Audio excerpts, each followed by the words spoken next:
We can really be our own worst enemy.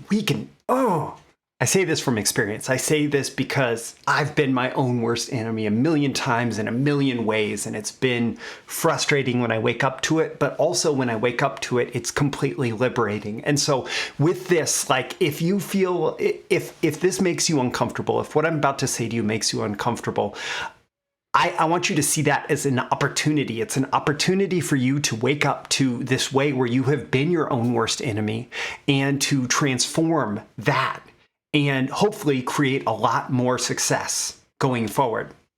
So the question that I have for you today is, are you overthinking your own success? And we'll get into what I mean by that in a minute, but are you overthinking your own success? Do you behave in ways where you are subconsciously saying, where your attitude that's being conveyed to the world subconsciously is that you're smarter than your chosen expert, like somebody who you look up to in your field that you're like, oh, I want to learn from this person? Are you behaving as if you know better than them because you're always trying to change things? Are you stubbornly insistent on doing things your own way? Or are you just thinking too much and so messing things up or not even actually taking action? We're going to dive into this today, and specifically we're going to talk about what you can do to overcome this. These are the proven direct response marketing, copywriting, and entrepreneurship success strategies you can use today to write your own ticket and create the life you want. I am Roy Furr, and this is Breakthrough Marketing Secrets. Now, here's today's breakthrough. Okay. I'm smart, and I think that you probably like to think of yourself as smart too. And it's great, it's awesome. And at the same time, I look around in the entrepreneurial world and I think, I'm smarter than that person. Why the heck are they, why are they achieving more than me? Oh, I'm smarter than that person. Why are they achieving more than me? And oftentimes the answer is today's lesson. Are you overthinking your own success? I often do. And two gigantic challenges come out of this desire to think through everything before we take action. Challenge number one is that thinking becomes an excuse for your inaction.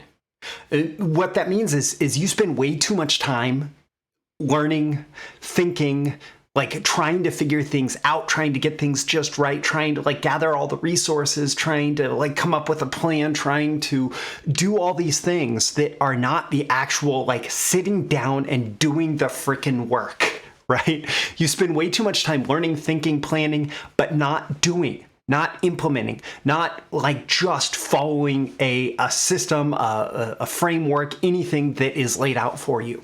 So for example, you could go to my copywriting training, my high velocity copywriting, and you could see that there are 3 big idea types and there's different outlines or copy structures based on those 3 big idea types. And you need to decide which one is the best fit for you. And you go with that. And then you just proceed from there and you just write based on that. And you could do that, or you could oh, what is Roy doing wrong here? What is Roy doing right here? How do I need to adapt this before I get into actually doing the work, doing the writing, whatever? Or for example, my client getting blueprint, you could say, oh yeah, I want to launch a client business. And so I'm going to go through the initial milestones of the client getting blueprint, and I'm going to launch my client business, but wait a second, I'm going to go through it, but not actually listen to what Roy's saying, and I'm going to change everything up, and I'm going to insist on doing things differently, et cetera, et cetera, et cetera.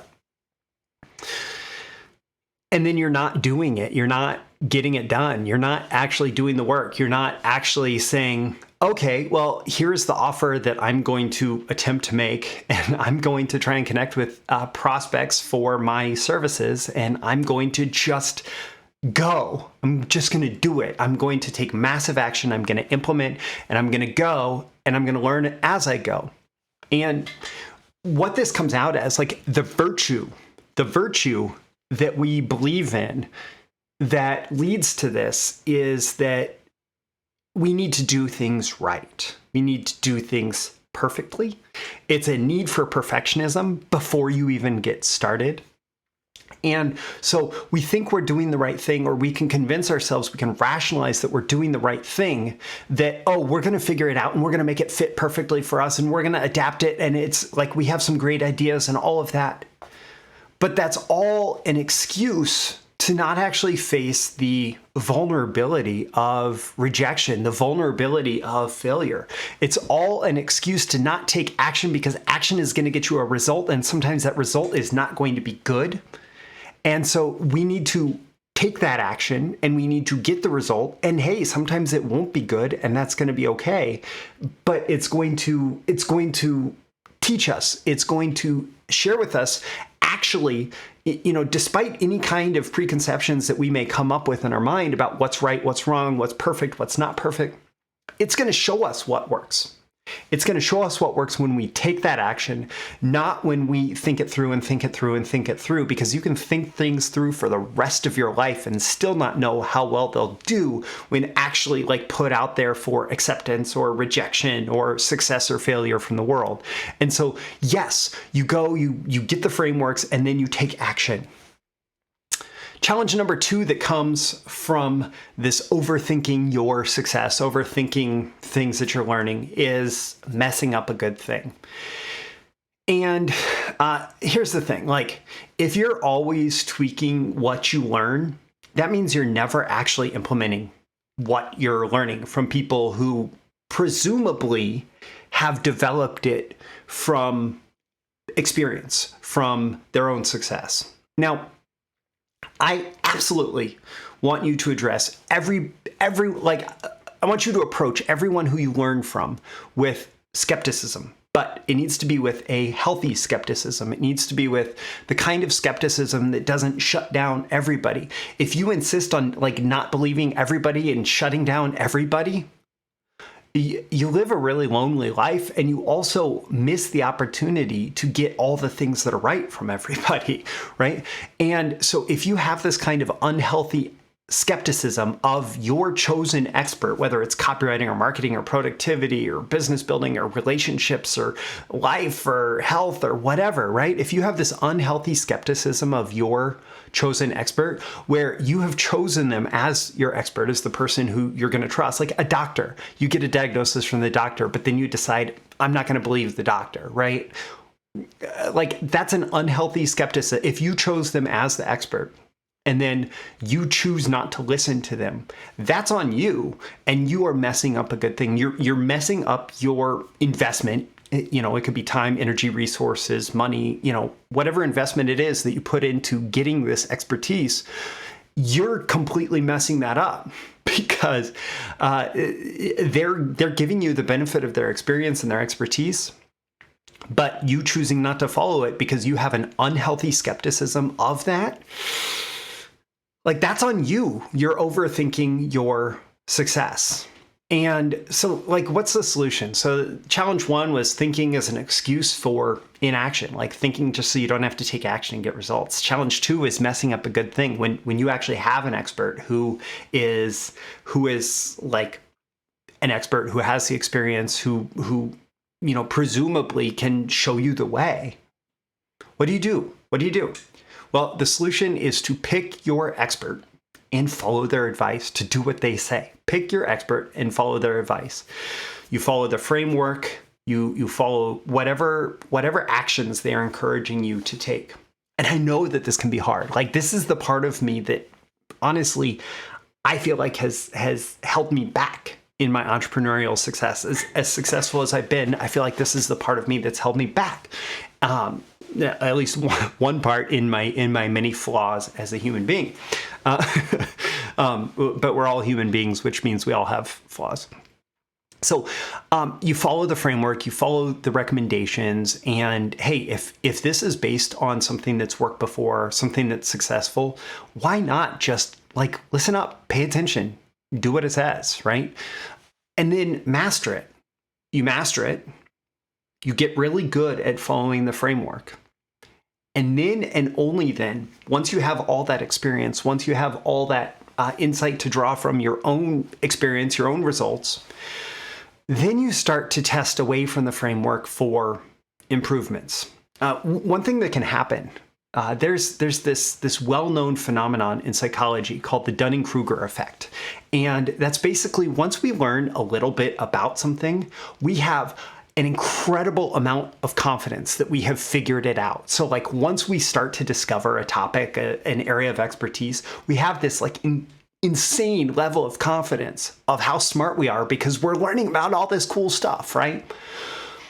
And then this thing happens where the more we learn after that, like you learn the first 10%, 20% of a knowledge area, and you're like insanely confident. Oh, look at all that I know.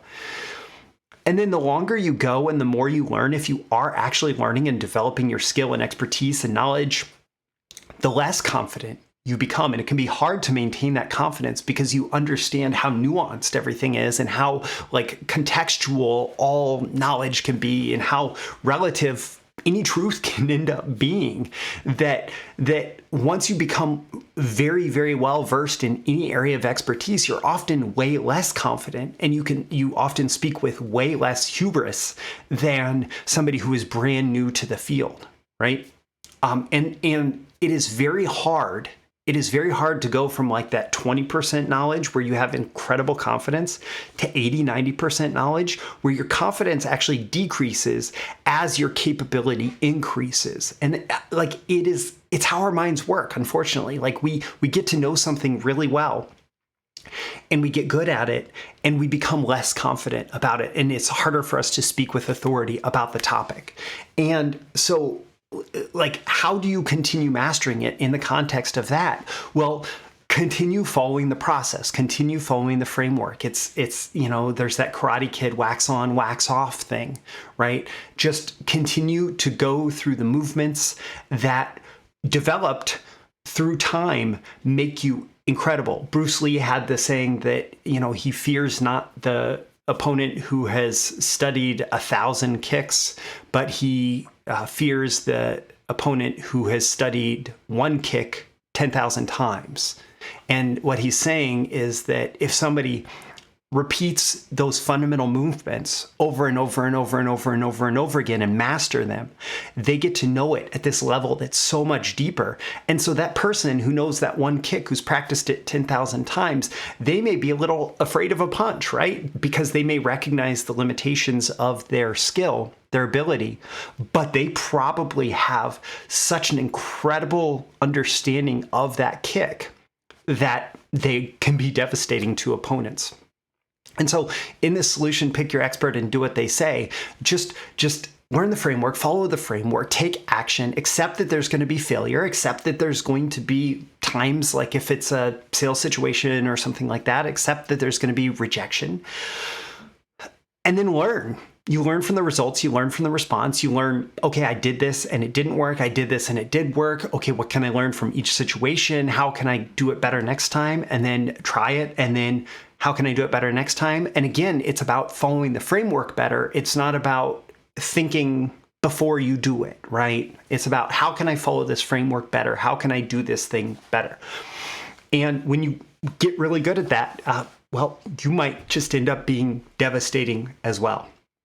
Now, if you want proven frameworks for highly effective direct response marketing and copywriting based on my experience in these fields since 2005, check out my BTMS Insiders training library. The link is in the description. It's like Netflix for copywriting, marketing, and entrepreneurship training, where you pay one low monthly fee and you get access to everything. Let me know on a scale of 1 to 10 how valuable you found this and why. Leave that in the comments below, along with any insights and takeaways you may have. And make sure before you go, you are subscribed. You can subscribe here. You can also go to breakthroughmarketingsecrets.com, sign up for my daily emails Monday through Friday, including new episode notifications and more exclusive content for email subscribers. I'm Roy Furr. This is Breakthrough Marketing Secrets. I always aim for that 10 out of 10 value. I hope I've delivered it here, and I will catch you again in the next episode. Thank you once again for tuning in to this daily episode of Breakthrough Marketing Secrets. Remember, check out the links with this episode for even more value. Now make sure you like, comment, share, subscribe, and engage in every way you can to keep this show going and growing and delivering daily value to you. I'll catch you soon for your next big breakthrough.